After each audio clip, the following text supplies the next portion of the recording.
నువ్వు తెలుసుకోవాలి, మార్చుకోవాలి, నడుచుకోవాలి. పీడించొద్దని చెబుతున్నాను. బాధించొద్దు, ఇతరులను వేలు పెట్టి చూపించి తిరస్కరించొద్దు. చెడ్డదాన్ని బట్టి వాళ్ళు అట్లా వీళ్ళట్లని ఎప్పుడు చెడిపోయిన మాటలు మాట్లాడుకోవద్దు. అవి మానేయ్.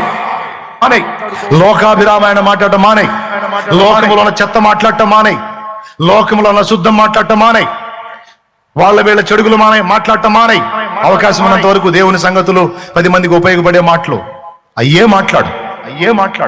ఇలాగూ నువ్వు చేస్తే ఆశించిన దాన్ని ఆకలిగొనిన వానికి ఇచ్చి శ్రమ పడిన వానిని తృప్తిపరచిన ఎడల వాడి చేత 1000 రూపాయలు చాకిరీ చేయించుకుని 500 ఇచ్చి పంపిస్తాడు. కొంతమంది బుద్ధి, వాడి చేత 1000 రూపాయలు చాకిరీ చేపిస్తాడు, ఇడేమో పెద్ద మొత్తం ఇచ్చినట్టు 500 ఇచ్చి పంపిస్తాడు. ఒక్కొక్కళ్ళు ఉంటారు నిన్ను గాల్లే.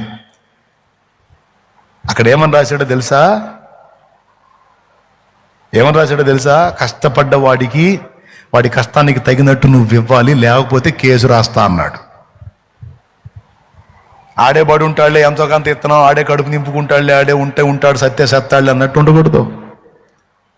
అది ఇంత కష్టపడుతున్నాడు, ఈ కష్టానికి ఇంత న్యాయం వీడికి ఇవ్వటం తప్పు లేదు, ఇద్దాం అని కష్టాన్ని ఎంచి తగ్గదాన్ని నువ్వు ఇవ్వాలంట.